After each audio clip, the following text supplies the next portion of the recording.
Welcome to the Nonprofit Report, your update on nonprofit organizations, issues, and leaders. I'm your host, Mark Oppenheim. Today we're talking with representatives of the Native American Fish and Wildlife Society, or NAFWS, and our special guests today are Don Reiter, president of the society, and also is the Great Lakes Regional Director and wildlife biologist with the Menominee Indian Tribe of Wisconsin, Julie Thorstenson, who is a PhD and a citizen of Lakota people, the organization's executive director, and Ashley Mueller, citizen of the Navajo people, who serves as the organization's education and advancement director. So thank you all for joining us. One of the things I find so fascinating is the scale of of the lands that you cover. There are 42 million acres of land under tribal jurisdiction.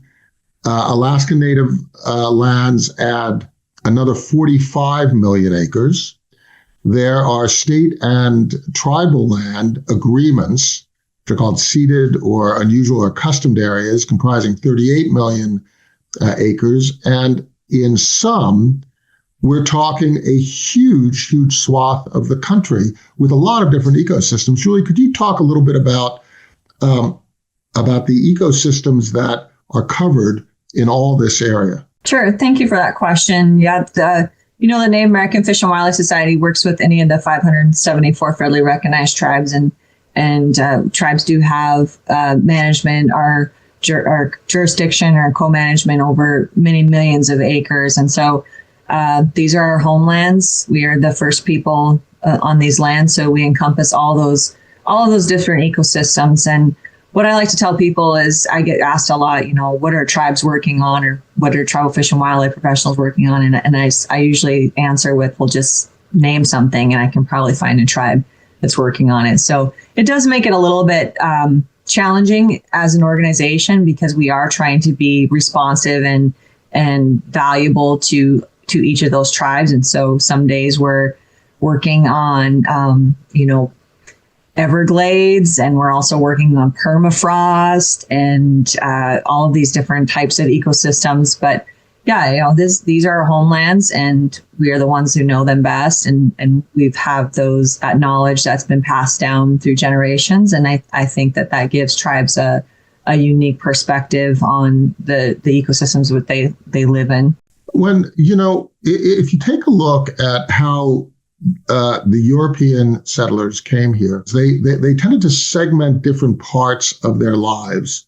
Art goes on walls, right? Religion belongs in churches. Economic activity is something you do to earn money, right? Everything is separate. But that is not necessarily how other societies have functioned, where there is that intense separation. Talk about how you navigate this aspect, because you're not just dealing with ecosystems as if it were a separate topic. You're dealing with cultural heritage. You're dealing with, there's a political aspect, right, of just asserting rights and making sure that through assertion of rights, those rights are recognized and they are explored. So talk a little bit about that aspect, this non-separation into little discrete categories, and how that informs your work. Yeah, I think that is a big difference between kind of the typical Western science versus more of the indigenous knowledge, or the indigenous perspective, or kind of the way that we approach things is we don't look at things kind of siloed like that, like everything. There's several languages, and the Lakota has Mitaki Owasi, which means we are all related, like everything is related. And we get asked a lot, like, how do you incorporate traditional ecological knowledge or indigenous knowledge? Like, how do tribes incorporate that into conservation work? And my answer is always that it's just naturally there. It's not something that we stop and consciously think like, okay, now I have to put in the traditional ecological knowledge or indigenous knowledge. Like, it's just kind of built in there. And we're so tied to the environments. A lot of our creation stories are centered around, the environments that we live in, and also the species that we coexisted with. And for instance, like in the Lakota way of life and the Lakota upbringing and stories, man is the lowest, the most pitiful. And animals are who kind of saves them, the animals and the plant life. Like they they kind of come out and say, okay, we're going to take pity on you and we're going to save you. And so I think that was recognized, how closely we were tied. And you can see throughout history how that was used against tribes and how that was used against Native people. And almost our food source was often weaponized against us. The bison or the buffalo in the plains is a story. Like, it was basically, kill every dead buffalo is a dead Indian. And to kill the buffalo was to kind of force us into submission and force us into a different lifestyle, into reservation style. So I think that it's not something we cognizantly think about of like as them separate, because it's something that we're taught that everything has a place. Every animal has a place. Every plant has a place in this ecosystem. So it's not up to us. And I feel like the other viewpoint is kind of always like manipulation, dam a river to do something, to bring power, or manipulate something to make the land do something that it doesn't naturally do all the time. And so that's a little bit, a little different than, I guess, especially very different than what you would see in a more of a traditional kind of indigenous thinking or a tribal. And in certain respects, Ashley, this kind of thinking is also invested in your title, right? You have education on the one hand, right, which is advancing knowledge and advancing awareness, and advancement, which is hard dollars and cents, right? So talk a little bit about how that manifests and how you actually do your work, where you're creating a more holistic sense and a connection, particularly in your function, where you're combining that sort of dollars and cents piece and the education piece. I think the one thing that an illustration that I like to give when asked questions regarding, how is there a separation, or if there is one, between, our thoughts as Native people and the work that we do? One thing I like to talk about is when you think of like a woven basket, you have all those different strands that are braided and work together and woven together to make a beautiful basket. And I think that sometimes when I guess I myself get asked a question of like, what are some traditional ecological knowledge around, bears or around this specific ecosystem? I feel like it's hard to come up with like a single answer, because like with that woven basket, it's asking to take out like that one little strand from the woven basket. But then when you tend to do that, it brings up all those other knowledges and knowledge strands together. So it's hard, I guess, for myself to separate those things. And I think that's kind of similar to how other Native people feel. In my position as part of the education and heading the educational programs, one of our longest education programs that we have at NAFWS is a National Summer Youth Practicum, which is actually happening next week. And the purpose of this program, and something that the founders had included in our purposes as an organization, was education and also outreach.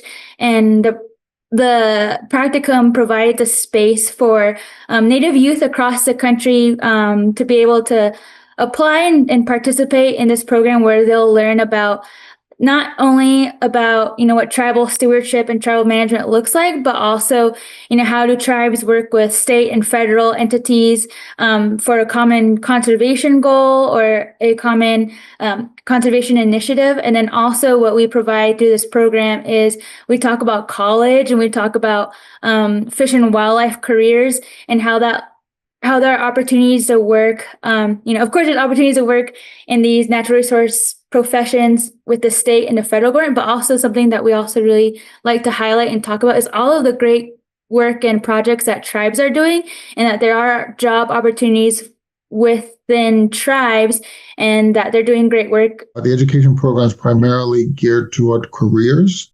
I would say so. So like the National Summer Youth Practicum specifically is for high school students. And then we also have scholarships that provide funding for Native college professionals be able to attend college and not have that financial burden. And then also we provide a internship program where we bring students on for the summer and they learn about the inner workings of our organization and also learn and be able to participate in any of the trainings and the events that NAFWS holds. An example is we have an intern and she's actually today is in shoal water in Washington, and she's learning about invasive species management in a marine ecosystem. And then in a couple of weeks, we're going to have another intern. He's going to be going to a conservation law enforcement officer training because that's his interest is conservation law enforcement. So it's really connecting, our Native youth and Native students with the great opportunities and cool projects that are happening with tribes and really highlighting the work that tribes are doing, and also just opening their minds and their eyes to the many different opportunities that are out there for them within the natural resource career fields. And you also do regional conferences, right? Correct. Yep.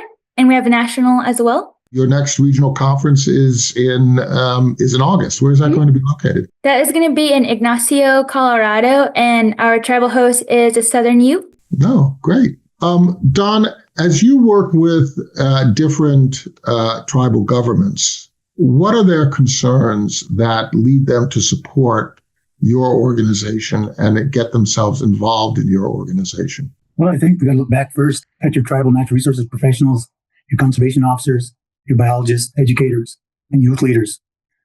They look at the tribal politics, looks at your tribal leaders, look at us to see how do we bridge the gap between traditional ecological knowledge and modern management. We are protecting tribal sovereignty through natural resources management. Let us be guided by the principles our ancestors led by the balance, respect, and responsibility. Let us remember the work that we do today, but it's going to be for years to come. So a lot of times we deal with tribes, they're asking what we're doing today. Is that going to affect our seventh generation down below when our young ones are coming into our spots? Today, if you look at all across the nation, tribes face serious challenges such as climate change, habitat loss, invasive species, threats to the treaty rights, and species extinction. But we also have power of us as a society. We have power as unity. We provide trainings, our teachings, our youth, and growth capacity to lead within and beyond tribal lands. We have a lot of things going. Everything is connected. And that's one of the models that we follow is what we affect with one thing affects a different. So as a tribe, wildlife, whoever we're watching, we're actually basically knowing that everything is connected. There seem to be real different interests at stake, and really vigorous discussions, particularly around preservation, conservation, what would normally be called that, certainly cultural heritage, but also things like supporting extractive industries, which in certain areas of the country do affect tribal lands. When you are talking about those intersectional interests where tribes are trying to figure out ways to strengthen their finances and services to their people, how do you deal with the inevitable trade-offs between environmental concerns and business concerns? Well, I think our job as an organization is to really meet the tribe where they're at and understand their needs. And, we're always getting asked for like a tribal perspective or what do tribes think? And there are 574 federally recognized tribes and they're all sovereign and they all have different viewpoints. And so there are different viewpoints within the tribes, right? Exactly, it's just people, right? At the end of the day, you're dealing with personal issues, right? Yeah. So we try to be responsive to the tribes. We definitely don't speak on behalf of the tribe. So, you're not going to find us putting out a lot of big sign-on letters or statements because we want to be valuable to all tribes. And we understand that sometimes their viewpoints and their needs are opposing sometimes. And so we don't want to get into a place where one tribe might feel like we support something that's counter to what they support. So we really do try to focus on some of the things that are shared. So when you look at our initiatives, you're going to see that those are high level things that are pretty common throughout Indian country is climate issues, funding issues, capacity issues, education, wildlife health, invasive species. Those types of things are typically going to impact most tribes. And so we can, and we even have to look at those differently. Like with our invasive species, we let the tribe decide what. Some of them are, we're adaptable people. Some of them have adapted, and they're using those non-native species for food or for medicine or for whatever that may be. And so if that's what they want to choose, we're not going to come in and say just because it's non-native, it has to be treated as an invasive species. It's up to the tribes. They define that, and then we try to basically amplify the work they're doing and be responsive to their request. So one of the things that I thought was interesting about what you said, Julie, about invasive species is the whole, and what Ashley talked about being very holistic in approach, is this idea of if you actually look at the whole, you can actually take actions that make that whole more healthy in that interconnectedness. Do you help to promulgate those practices across the different ecosystems? And do you function as a bit of a knowledge sharing through your conventions vehicle for the various tribes in terms of their practices, Julie? Yeah, I would say that's probably what we do the best is we have a network. We're connected. And I tell the staff all the time, like, you don't have to be an expert in everything, but you should know who it is. But I think the thing that we do better is connecting tribes with tribes. And we've definitely recognized that we have experts in Indian country. And, Ashley was talking about the education component, where the American Indian Alaska Natives are very underrepresented in the fish and wildlife profession. We're less than 1% of the profession. So we definitely are focused on that. But we still have those experts. We have Western trained scientists that are Indigenous. We have tribal elders that hold this knowledge and that are willing to share. And so one of the barriers that we identified is just the ability to get them together, the travel funding or the space. So a lot of what we do is we host, we call peer learnings or peer-to-peer learning. And so we will host an event on a tribe or on a tribal site that has an issue. And then we will provide some travel support for other tribes to come. And, the first day we're talking kind of overview maybe of what the species is, or we're talking about management plans or something high level like that. And then the second day we're out in the field and we're helping do the work. We're doing the field work, whether that's helping to electrofish for invasive species or it's helping with sampling, whatever that may be.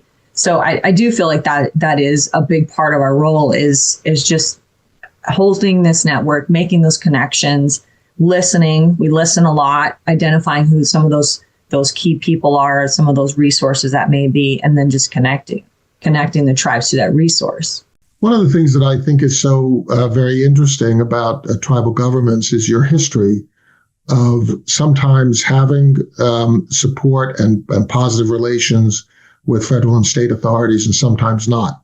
Same thing for businesses. It seems to me that one of the philosophical approaches that Native organizations take is to create enough strength so that there is a tremendous force for self-sufficiency, so that regardless as to the vagaries of governments, that you continue your programs. Is that part of the founding impetus, Don, for this organization? Because the organization now is going to be celebrating its 42nd year, I guess, this year. It's been around for a while. Is that how you see these structures, these organizations functioning as helping the tribes to be more self-sufficient in its activities surrounding, in this particular case, fish and wildlife? It kind of goes with our mission statement. The Native American Fish and Wildlife Society is a nonprofit organization that assists, where possible, Native American tribes and native villages of Alaska with the protection, preservation, and enhance the wise use of fish and wildlife resources and associated habitats. So the society's purposes surrounding these are charitable, educational, scientific, and cultural. And I think as a society, we don't go in and do stuff for the tribe. We go in there and help them and see where we can possibly help. Again, the society itself was incorporated in 1983. And the question before, I guess, is kind of similar to saying, is to develop a national communication network for the exchange of information and management techniques related to self-determination, tribal fish and wildlife management. And I think that's what we're doing. We're kind of we get the question, and then we got, like Julie was saying, we know the experts out there, and we can put them in that way. And Ashley, what are the sources of income for the organization? The sources of income that we have is we do have government funding, and also we have 6 to 8 contracts and cooperative agreements with certain funding agencies. And then also we do have a number of philanthropic donations, as well as kind of like one-time grants from different organizations that's all those fundings what support, our staff, as well as the projects and events that we host and organize. Julie, of all your programs, which has the most impact and which are you the most proud of? I'm proud of all the work that we do, but I think one of the things that we commonly get asked for as far as assistance that tribes are looking for is assistance for funding, identifying funding, and assistance for training. And so we've been really focused on that. The funding part, we have a grants team, and so we're finding those sources of funding for tribes. We're getting that information out. We're hosting webinars. We're doing mock grants. We're helping connect tribes to partners and letters of support. And we're doing a lot of kind of that legwork. I guess I started my career as a fish and wildlife biologist for my tribe, the Cheyenne Sioux tribe. And so I know some of those barriers that exist out there to reaching that funding. So I think we've done a really good job at that. We try to identify what those funding sources might be, and then really try to get tribes into that. And we are seeing return on that. We're seeing more tribal applications and more tribal awards going out on some of the bigger funding sources, and we're very proud of that. The other thing that we do is really around training and capacity building. We've done a ton of training for tribes and tribal professionals over the last couple of years, and we've really been tracking our impact and what we've been doing. And like I mentioned, there's 574 federally recognized tribes. In 2024, we were able to show that we provided services to 348 of those 574, which we're very, very proud of. We just are piloting a certified tribal technician program that I'm excited about, trying to provide continuing education to the technicians that we identified as a gap in programming. And, the work we do with the youth is exciting, and seeing some of those summer youth practicum participants come full circle and enter the profession as a fish and wildlife professional or a conservation professional. Well, thank you so much. Thank you all so much for helping us to explain the work of the Native American Fish and Wildlife Society. Don Reiter, president of the society and also a citizen of the Menominee Indian Tribe of Wisconsin. Julie Thorstenson, citizen of the Lakota people and the organization's executive director, and Ashley Mueller, a citizen of the Navajo people, who also serves as the organization education and advancement director. Thank you so much for increasing our knowledge of your work. Please thank your staffs. Please thank your partners. Please thank your funders. Please thank your board members. It's been a real pleasure. Thank you so much. Thank you. Thank you. Thank you.